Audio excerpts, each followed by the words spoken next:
నమస్కారం. శ్రీ చదివే పున్నాగపూలు నవలను విని ఆనందిద్దాం. రత్తమ్మ దాదాపు 20 ఏళ్లుగా పనిచేస్తోంది. రత్తమ్మ భర్త మొదట్లో ఎక్కడో ఉద్యోగం చేసేవాడు. కానీ ఆ తరువాత ఇద్దరూ ఒకే చోట పడి ఉంటారని కారు డ్రైవర్గా పెట్టుకున్నారు. క్వార్టర్స్ ఇచ్చారు. పిల్లలు ఇక్కడే పెరిగి పెద్దవారు అయ్యారు. వాళ్ళ పురుళ్ళు అన్నీ కాంతం చేతిమీదుగానే జరిగాయి. ఇప్పుడు చదువులు, పెళ్ళిళ్ళ దాకా వచ్చారు. ఎప్పుడు పెళ్ళి? 6 నెలల తర్వాత అమ్మ. అబ్బాయి దుబాయ్లో ఉంటాడు. 6 నెలల తర్వాత తను ఉండదేమో. ఆలోచన నాగుపాములాగా తల ఎత్తింది. అది తప్పించుకుంటూ, మరి కట్నం ఎంతే? 3 లక్షలు. పాత్ర, సామాను, 50 కాసుల బంగారం. ఆశ్చర్యంగా చూసింది కాంతం. ఏ ధైర్యంతో ఈ పెళ్ళికి ఒప్పుకున్నది? వీళ్ళ సంపాదన ఎంత? భర్తకు, భార్యకు కలిసి 25,000. మరి ఎప్పుడూ ఇలా ఆలోచించలేదు కాంతం. కానీ ఎందుకో ఈ జీవితపు అస్తమయ సమయంలో ఆమెలో ఏదో అంతర్నేత్రం తెరుచుకున్నట్లుగా ఉన్నది. దానికి చాలా చాలా కనబడుతున్నాయి. ఏ ధైర్యంతో ఈ సంబంధం ఒప్పుకున్నావే? ఉలిక్కిపడింది రత్తమ్మ. 2 ఎకరాల పొలం నా పేర ఉన్నది. దానికే రాస్తానమ్మా. కట్నంలో కొంత సరిపోతుంది. మా ఆయన 5 లక్షల చీటీ కట్టాడు. నా బంగారం అది ఉన్నదిగా ఏదో ముట్ట చెబుతాను. అందుకే మీరు సహాయం చెయ్యాలమ్మా కళ్ళు ఒత్తుకుంటూ అన్నది రత్తమ్మ. అసలు ఈ లెక్కలన్నీ చెప్పకుండా అడ్వాన్స్ అనో, అప్పు అనో, కొంచెం తీరుస్తాననో ఏదో చెప్పి అమ్మగారి చేతుల మీదుగా ఈ శుభకార్యం దాటించడానికే పెద్ద ప్లాన్లో ఉన్నది రత్తమ్మ. ఎప్పుడూ ఏ ప్రశ్న అడగని అమ్మగారు ఇవాళ ఎలా గుచ్చి అడుగుతుంటే అర్థం కావడం లేదు రత్తమ్మకు. ఆ కంగారులో తన దగ్గరున్న సొమ్ము గురించి అనవసరంగా మాట్లాడేసింది. పరీక్షగా చూస్తున్న కాంతానికి, ఆమెలో నిద్రలేచిన పాత కాంతానికి చాలా చాలా అర్థమైపోతున్నాయి. సర్లే చూద్దాం. నాకు తోచినంత సహాయం చేస్తాలే. సరేనమ్మా. తత్తరపడుతూ వెళుతూ అతి వినయంగా తలుపు దగ్గర వెయ్యనా అమ్మా అన్నది. ఆ వేసి వెళ్ళు. ఇంకేం వద్దా అమ్మా? వద్దు. లేచి మెల్లగా బాత్రూంకి వెళ్ళి కాళ్ళు చేతులు ముఖం కడుక్కుని వచ్చి భోజనం మీద మూత తీసింది కాంతం. పుల్కాలు, కూర. పుల్కాలు గట్టిగా ఉన్నాయి. గతంలో నువ్వు పుల్కాలు చేస్తే డైటింగ్ కష్టం కాంతం. వెన్నలా కరిగిపోతాయి. 1కి 10 తింటాను ఆప్యాయంగా ముద్దుగా చూస్తూ అనేవాడు భర్త. ఎన్ని ఏళ్ళైంది తన చేత్తో భర్తకు వంట చేసి పెట్టి, మజ్జిగ తాగి. కర్టెన్లు తీసి భర్త ఇంటి వైపు చూసింది కాంతం. పట్టపగల్లా దీపాలు, కార్లు, కోలాహలం, ఏదో మందుపార్టీ జరుగుతున్నట్లుంది. ఎప్పుడు ఈ ఉప్పెన తమ జీవితాల్లోకి ప్రవేశించింది? చీటీ కట్టుకుని బంగారం కొనుక్కునే తనకు హోదా, అంతస్తు పెరిగి పెద్ద కూతురికి ఒకే రోజు వడ్డాణాలు, వంకీలు, పెద్ద గొలుసులు, 3 డజన్ల గాజులు కొనేటప్పుడు ఎలా ఈ స్థితికి వచ్చాము అని తను ఎందుకు ఆలోచించలేదు? తనలోని నిజమైన కాంతాన్ని ఏది నిద్ర వచ్చింది? ఆ బిల్లు ఎంతైంది? మీరు కొనవలసినది పురమాయించండి అమ్మా. డబ్బుల సంగతి ఆలోచించకండి. అయ్యగారు చూసుకుంటారు అని కుందన్లాల్ అన్నప్పుడు తను ఎందుకు ఆలోచించలేదు? ఆ తర్వాత ఏ కొత్త మోడల్ నగ వచ్చినా ఇంటికి పంపించేవాడు సేట్. మనూరు వాళ్ళమ్మ అని మరొక నెల్లూరు నగల వ్యాపారిని పరిచయం చేశాడు సెక్రటరీ.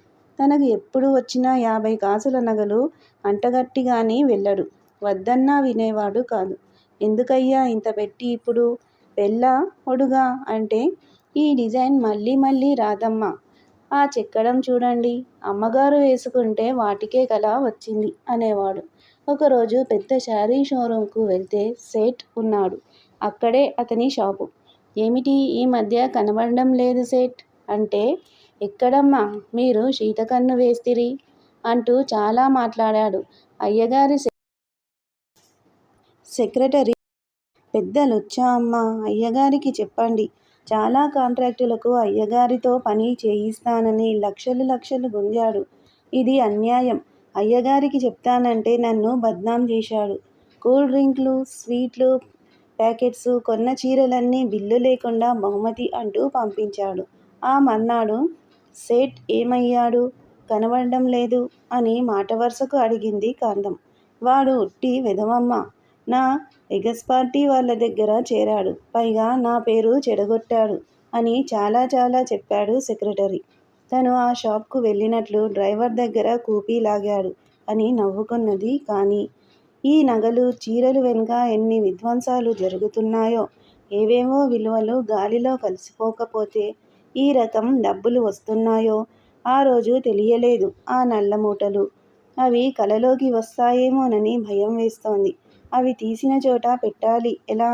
ఒక్కసారిగా ఆ దృశ్యం గుర్తుకు వచ్చింది కాంతానికి. సాధారణంగా భర్త ఆమె గదిలోకి రాడు.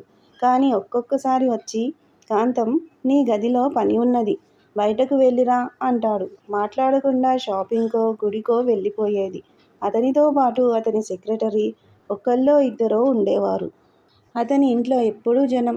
అందుకే ఏమో ముఖ్యమైన విషయాలు మాట్లాడుకుంటారేమో అనుకునేది. కొన్ని అఫీషియల్ డాక్యుమెంట్లు అవి అతను పెట్టుకునే బీరువా, దాని తాళాలు అతని దగ్గర ఉంటుంది. ఇల్లు కట్టిన మొదట్లో ఇద్దరి బెడ్రూమ్ ఒకటే. ఆ తర్వాత జీవితం ఇద్దరి మధ్య దూరం పెంచింది. కానీ ఏనాడు అతను ఎదుగుతున్నాడు అనుకున్నదే కానీ ఎలా ఎదుగుతున్నాడు అని పట్టించుకోలేదు. అతను మినిస్టర్ అయిన తర్వాత సభలకు సన్మానాలకు నువ్వు రావాలి అని కబురు చెయ్యగానే పట్టుచీర కట్టుకుని అలంకరించుకుని వెళ్ళేది. విపరీతమైన గౌరవం, బోలెడన్ని బహుమానాలు, చీరలు, వెండి సామాన్లు. ఆఖరికి భగవంతుడి సేవలో కూడా ప్రత్యేక దర్శనాలు. చాలా గొప్పగా ఉండేది. మీకు క్యాన్సర్, 6 నెలల కంటే బ్రతకరు అని కృష్ణ బ్లంట్గా చెప్పగానే ఆమె మనస్సులో ఏదో తలుపు బలవంతంగా తెరిచినట్లయింది. మెదడులో ఏదో రక్తనాళం పొంగిందేమోననిపించింది. దిబ్బరొట్టె, పప్పు చెక్కలు. ఈ మాటలు ఏవో రిమోట్ కంట్రోల్ బటన్లు నొక్కాయి. 6 నెలలు ఇంతేనా? అసలు ఇంతవరకు ఎలా బ్రతికాను? ఏదో సూర్యోదయం, సూర్యాస్తమయం, మధ్యలో ఏవో సన్నివేశాలు. బాగున్నవి కొన్ని, బాధాకరమైనవి కొన్ని. పెద్ద కొడుకు పెళ్ళి సరదాగా చేసుకుంటుంటే ఆ తెల్లవారుజామునే ఇన్కమ్ ట్యాక్స్ రైడ్. నానా బాధలు పెట్టి భర్త గురించి, ఆయన మంచివాడేనమ్మా, బాగానే ఉండేవాడు. కానీ నాన్న కూతుర్ని కావడం పెద్ద సమస్య అయింది. సెలబ్రిటీ కూతుళ్ళు సుఖంగా ఉండరమ్మా అని తనను సంధాయిస్తుంది పెద్ద కూతురు. అతను ఇంట్లో ఉండమంటే ఉండడు. మామగారి ప్రాణాలు తీసి కాంట్రాక్టులు తీసుకుంటాడు. సంవత్సరానికి 2 కార్లు మారుస్తాడు. మళ్ళీ ఇంటి ఖర్చులకు, కూతురు సొంత ఖర్చులకు డబ్బులు పుట్టింటి నుంచే వెళ్ళాలి. 3 నెలలకొకసారి అలిగి ఆరళ్ళు పెట్టి ఏదో ఒకటి సాధించుకుని వెళ్తాడు. 3 పిల్లలు. ఎందుకమ్మా నీకు ఈ తిట్లు, దెబ్బలు? ఇక్కడికి వచ్చేయ్, మేమంతా లేమా అని అనాలనిపిస్తుంది. కానీ నాకు తెలుసమ్మా నీ బాధేమిటో. నా ఇల్లు, నా వాకిలి, నా భర్త, పిల్లలు. ఇవి సంఘంలో సంరక్షణ కవచాలమ్మా. ఆ పిల్ల చూడు ఎన్ని బాధలు పడుతోందో. పెద్దింటి పిల్ల అయినా గడప దాటి రాలేదు. ఈ కాలం పిల్లలు ఉన్నారు అని సానుభూతి చూపించే అవకాశం ఇచ్చినందుకు తృప్తిపడే రకాలే కానీ ఆ పిల్ల భరించలేకపోయింది, వచ్చేసింది అని ఆ సాహసాన్ని మెచ్చుకోకపోగా సంఘంలో శిక్షిస్తారమ్మా. పైగా నా పిల్లలే రేపు నాకు తండ్రి లేకుండా ఎందుకు చేశావు అని అడుగుతారు. నా కర్మ అనుభవిస్తాను కానీ నన్ను ఎప్పుడూ వచ్చేయ్ అని అనకమ్మా అని కన్నీళ్లు తుడుచుకుంటూ వెళ్ళిపోయేది పెద్ద కూతురు రమ్య. ఎందుకు ఆ అమ్మాయి మీద ఉత్తపుణ్యానికి చేయి చేసుకుంటావు అని రమ్య భర్తను ఎవరైనా కాస్త ఆత్మీయత ఉన్నవాళ్ళు అడిగితే అది దాని మీద కోపం కాదు, పాపం అది మంచిదే, కోపం అంతా దాని అబ్బ మీద అని బూతులు తిడుతూ ఆయనను ఏమీ చెయ్యలేము, అంగబలం అర్ధబలంతో రెచ్చిపోతున్నాడు, దీన్ని కొడితే ఆయనకు తగులుతుంది, ఏం కావాలంటే అది కక్కుతాడు అని పచ్చి మాటలు మాట్లాడేవాడు. రెండో కూతురు ఫారిన్ సంబంధం తప్ప చేసుకోనని 5 ఏళ్లలో 2 పిల్లల్ని కని అనాగరికమైన గుంపులో నేను ఉండలేను, బార్బారియస్ అని విడాకులు ఇచ్చేసి ఇంట్లో ఉంటోంది. రమ్యను చూస్తే ఆ పిల్లకు మరీ వెటకారం. తండ్రి అండ చూసుకుని కొడుకులు తలో రకంగా రెచ్చిపోయేవాళ్ళు. పొరపాట్లను భగవంతుడు చూసి చూడనట్లు వదిలేస్తాడు. తప్పులను చిన్న చిటిక వేసి దారిలో పెడతాడు. పాపాలకు శిక్ష మాత్రం తప్పించుకోలేరు. నవ్వుతూ చేస్తాం, ఏడుస్తూ అనుభవిస్తాం. కాంతం చిన్నప్పుడు వాళ్ళ అమ్మమ్మ అనే మాటలు గుర్తుకు వచ్చేవి. ఇప్పుడు తన చుట్టూ ఏం జరుగుతోంది? అదే మరి. కోడళ్ళు తనను తప్పించుకుని తిరుగుతారు. వాళ్లకు తన పట్ల ఉన్నది భయమో, భక్తో తెలియదు. పుట్టినరోజులకు, పెళ్లి రోజులకు చీరలు పెడతారు. కేక్ కటింగులకు వీడియోలు తీస్తారు. కానీ ఏమిటో ఆప్యాయత లేదు. ప్రతి పండుగకు హడావిడి, ఆర్భాటం. మనస్ఫూర్తిగా చెయ్యడం అనేది మర్చిపోయారేమో అనిపిస్తుంది. అయ్యప్ప పూజలకు 5,000 రూపాయల దండలు తెప్పించారు. నైవేద్యానికి విడిగా వంటలు వండించారు. చుట్టుపక్కల వాళ్ళు, రాజకీయాల వాళ్ళు, భర్తతో పని ఉన్నవాళ్ళు దాదాపు 600 మందికి కేటరింగ్ పెట్టారు. పందిరిలో దేవుడిని ఒంటరిగా చేసి సామూహికంగా సాపాట్లలో పడ్డారు. దేవుడి దగ్గర ప్రసాదాన్ని కుక్కలు వచ్చి తినిపోవడం చూసి నిర్ఘాంతపోయింది కాంతం. పనివాళ్ళను పిలిచి అందర్నీ తిట్టి పళ్ళు తీసి ప్రసాదం అని పిల్లలకు పెట్టింది. ఎందుకో అవన్నీ గుర్తుకు వస్తున్నాయి కాంతానికి. తనకు క్యాన్సర్ అని తెలిసిన మర్నాడు భర్త 2-3తో మామూలుగా వచ్చి కాంతం బయటకు వెళ్ళి ఒక 2 గంటల తర్వాత రా అన్నాడు. ఏవో చెప్పాలని, చాలా మాట్లాడాలని, ముఖ్యంగా నేను 6 నెలల కన్నా బ్రతకనని చెప్పారండి అని గుండెల్లో తలదాచుకుని ఏడవాలని అనిపిస్తోంది కాంతానికి. డాక్టర్లు ఏమంటున్నారు అని ఫోన్ చేసినప్పుడు చెప్పింది కూడా. కానీ అతనికి ఉండే పని ఒత్తిళ్లలో ఇది ముఖ్యం కాదు అనిపిస్తోంది కాబోలు. అసలు తన భర్తకు తన ఆరోగ్యం, ఆనందం కన్నా ముఖ్యమైనవి ఏమిటి ఉన్నాయి? ఎందుకు ఉండాలి? తను చిన్న స్వర్గం లాంటి ఒకప్పటి ఇంట్లో అతనికి సర్వం తనే. ఏం మంచి పనికి అయినా తను ఎదురురానిదే వెళ్ళేవాడు కాదు. నువ్వు నా మహాలక్ష్మివి, నీదే ఈ సిరంతా అనేవాడు. కానీ ఈ రాజకీయాల రక్కసి జీవితాలన్నీ చిన్నాభిన్నం చేసేసింది. అమ్మగారు అని సెక్రటరీ మర్యాదగా తలుపు తెరిచి చూపిస్తే మౌనంగా బయటకు అడుగులు వేసింది కాంతం. ఎందుకో తను అంత పెద్ద ఇంట్లో ఏకాకిని అయిపోయాననిపించింది. మెల్లిగా అడుగులు వేస్తూ కిందికి వెళ్ళింది. ఆమె సాధారణంగా తన గది దాటి కలివిడిగా వెళ్ళడం మానేసింది. ఏమి చూడాల్సి వస్తుందోనన్న బాధ, భయం. ఒకసారి తన కొడుకు గదిలో పనిమనిషి పారిపోయి వచ్చేసింది. చిన్న కొడుకు పోర్షన్లో మేనమామ ఒడిలో సహం బట్టలతో మనవరాలు కూర్చున్నది. అతడి చేతులు ఆ పిల్లను చెక్కిలిగింతలు పెడుతున్నాయి. కిలకిలా నవ్వుతోంది 15 ఏళ్ల పిల్ల. గట్టిగా కేకలు వేద్దామని లోపలికి అడుగు వేయబోయి ఆగిపోయింది. కన్నతల్లి ఎదురుగా కూర్చుని గట్టిగా నవ్వుతూ ఏదో జోక్ చెబుతోంది. కోడల్ని కేకలు వేసే ధైర్యం లేదు కాంతానికి. అప్పటికే 1-2 సార్లు మందలించబోయి ఖంగు తిన్నది. వాళ్ళ ముందు తన పరువు పోవడం తప్ప వాళ్ళ వెకిలి చేష్టలు ఎట్లాగూ తప్పు కావు వాళ్ళ దృష్టిలో. ఏమిటి ఆంటీ అలా వచ్చారు? రండి లోపలికి అన్నది కోడలు మర్యాదగా.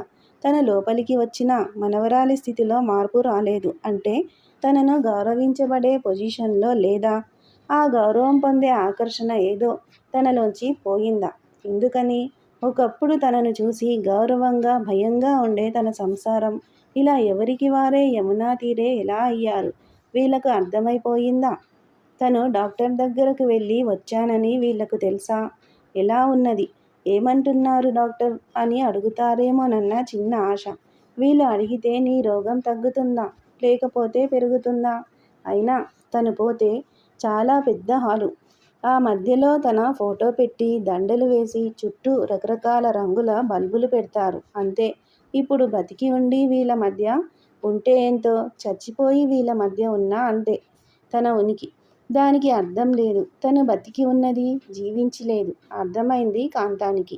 జీవించి ఉండే అధికారాన్ని పోగొట్టుకున్నానా నేను? ఒంటినిండా నగలతో ఖరీదైన చీరలతో ఉన్న ఆ ధనవంతురాలు కడు పేదరాలిలాగా వణికిపోయింది ఆ పెద్ద హాల్లో. వస్తానమ్మా, చిన్న పనుంది అని మర్యాద దక్కించుకుని బయటపడింది కాంతం.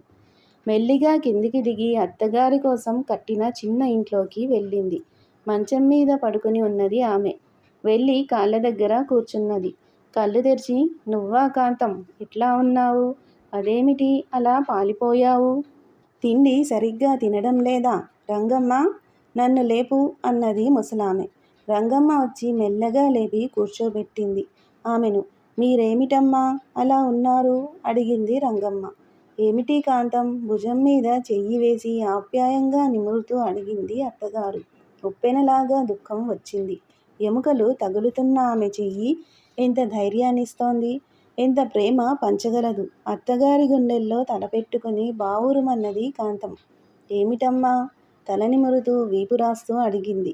చెప్పాలని ఉన్నది కాంతానికి. కానీ ఆవిడకు ఈ వయస్సులో అవసరమా ఇంత షాక్? అత్తగారింట్లో అడుగుపెట్టిన నాటి నుంచి ఆమె గొప్ప గురువులాగా తీర్చిదిద్దింది కాంతాన్ని.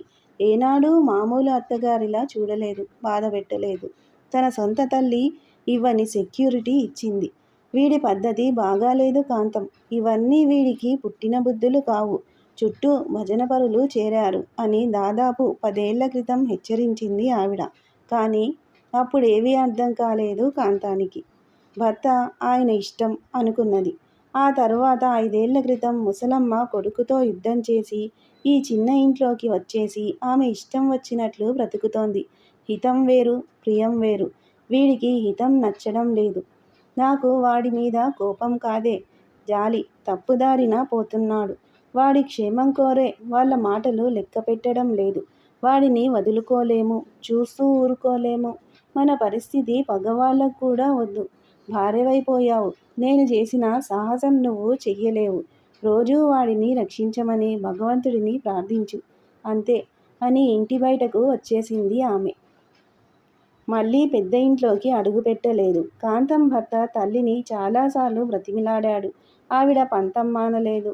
అట్లాగే ఉండిపోయింది. కాంతం పెద్ద కూతురు రమ్య అప్పుడప్పుడు పలకరించడానికి వస్తారు. అత్తగారి భగవద్గీతలో పేజీలు తిప్పుతూ కూర్చున్నది కాంతం. Doctor GK prescriptions. ముసలమ్మ తెలివిగలది. దాన్ని లామినేషన్ చేయించింది. నవ్వుకున్నది కాంతం. అత్తయ్య, డాక్టర్ పేరున పెద్ద హాస్పిటల్ కట్టించాడు కృష్ణ. మీరు చూడాలి. ఆయనది నిలువెత్తు ఫోటో. చాలా బాగుంది హాస్పిటల్. చాలా కబుర్లు చెప్పింది కాంతం. చాలా మహానుభావుడే డాక్టర్ జీకే. గుడి కట్టాలి అటువంటి వాడికి అన్నది అత్తగారు చేతులు జోడిస్తూ. మాటల్లో రంగమ్మ పనివాళ్ళ గురించి, కాంతం తమ్ముళ్ళ గురించి చాలా కథలు చెప్పింది. అందరూ ఎంతెంత దోచేస్తున్నారో చెప్పింది. అందులో సహం నిజాలున్న ఆ ఇంటి పరిస్థితి చాలా దారుణంగా ఉన్నది. ఆలోచించదలుచుకోలేదు కాంతం. ఈ ఐశ్వర్యం ఎవరికి మేలు చేస్తోంది? కాసేపు అత్తగారి కాళ్ళకు నూనె మర్దన చేసి పిసికింది కాంతం. ఏమిటో మనస్సులో హాయిగా ఉన్నది. వస్తానత్తయ్యా అని కాళ్ళకు దండం పెట్టి తన గదికి బయలుదేరింది కాంతం. కాంతం వెళ్ళగానే, రంగమ్మ, నా కోడలు ఏదో చాలా బాధపడుతోంది. ఏమిటో విషయం కనుక్కో. ముసలమ్మ కాంతం వెళ్ళిన వైపే చూస్తూ చెప్పింది.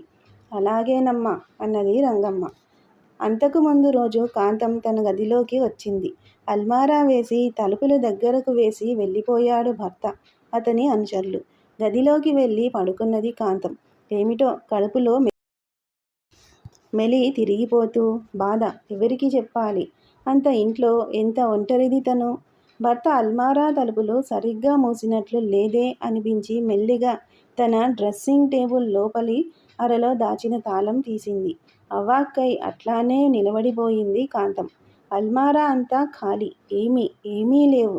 మరి ప్రతిసారి ఇంతమందితో వచ్చి భర్త ఇక్కడ ఏం చేస్తున్నట్లు? గది తలుపులు వేసి వచ్చి అల్మారా లోపలి అరలు అన్నీ తెరిచింది. అక్కడ మీటలాంటిది ఉన్నది. మెల్లగా నొక్కింది. వెనకాల అల్మారా కదిలినట్లయింది.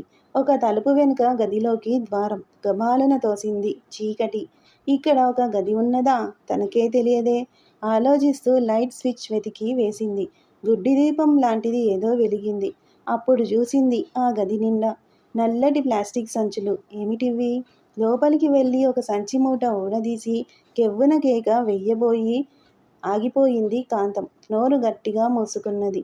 డబ్బు 1000 రూపాయల కట్టలు. గది నిండా చాలా మూటలు. ఎంత డబ్బు ఇది? ఎక్కడిది? కళ్ళు తిరుగుతున్నాయనిపించింది. భయంగా పారిపోయి బయటకు వచ్చి తలుపు వేసి అల్మారా తాళం వేసింది. ఆ తాళం మళ్ళీ జాగ్రత్తగా దాచింది. కాసేపు స్థిమితంగా కూర్చుని ఆలోచించింది. ఆ తాళం తన దగ్గర ఉన్నట్లు తన భర్తకు తెలిసే అవకాశం లేదు. జ్ఞాపకం కూడా ఉండి ఉండదు. ఎంత డబ్బు చీకటిలో, నల్లటి మూటల్లో. ఎక్కడిదో, ఎవరిదో? ఎంత ప్రజాధనం! ఎవరు సుఖపడుతున్నారు? రాబందులు, నక్కలు తప్ప. భర్తను వెళ్ళి నిలేద్దామనుకున్నది. కానీ లాభం లేదు. తను అతని రహస్యం తెలుసుకున్నందుకు కోపం రావచ్చు. కానీ నాది తప్పే అని ఒప్పుకునే స్థితిలో లేడు అతను. ఎప్పుడో చదివిన భవానీ భట్టాచార్య రాసిన he who rides A tiger గుర్తుకు వచ్చింది. పులిని ఎక్కడమే కష్టం, ఎక్కిన తర్వాత దిగడం మరింత కష్టం. ఊపిరి ఉన్నంత వరకు స్వారీ చేస్తూ ఉండాలి. తప్పదు. దిగితే పులి తింటుంది. అదే రాజకీయ వ్యవస్థ. ఇన్కమ్ ట్యాక్స్ వాళ్ళకి ఫోన్ చేస్తే అమ్మో తను పట్టించిందని తెలిస్తే తనని వీళ్ళే చంపేస్తారు. సన్నగా వణికింది కాంతం. అంత భయంలో నవ్వు వచ్చింది. ఇంత పెద్ద ఇంటి మహారాణి తను. కానీ తనకు ఏ రక్షణ లేదు. వీళ్ళు చంపడం కన్నా క్యాన్సర్ చంపడమే నయమా? ఉలిక్కిపడి పెద్ద కేక పెట్టి లేచి కూర్చున్నది కాంతం. ఒళ్ళంతా చెమటలు పట్టాయి. మంచినీళ్లు తాగింది. ఇది పాపపు సొమ్ము. ఇది పనికిమాలిన పనులకే ఉపయోగిస్తోంది. కనీసం సద్వినియోగం చేద్దాం అనుకుంటూ రకరకాల ప్లాన్లు వేస్తూ పడుకున్నది. పొద్దున్నే లేచి తయారయ్యి మెల్లిగా అక్కడివే 2 సంచులు తీసుకుని అందులో పాత నాప్కిన్స్, బెడ్షీట్లు, ఏవో గిన్నెలు పడేసి డబ్బు సర్ది జీకే హాస్పిటల్కు తీసుకువచ్చింది కాంతం. కానీ అన్నీ డబ్బులు ఒకటి కావు ఆంటీ. డబ్బుకు వైబ్రేషన్ ఉంటుంది అని తిప్పి పంపించాడు కృష్ణ. ఈ నవల మీకు నచ్చితే సబ్స్క్రైబ్ చేయండి, షేర్ చేయండి, లైక్ చేయండి, బెల్ ఐకాన్ను ప్రెస్ చేయండి. శ్రీ ఛానల్ ఆడియో నవలను వింటున్నందుకు ధన్యవాదములు.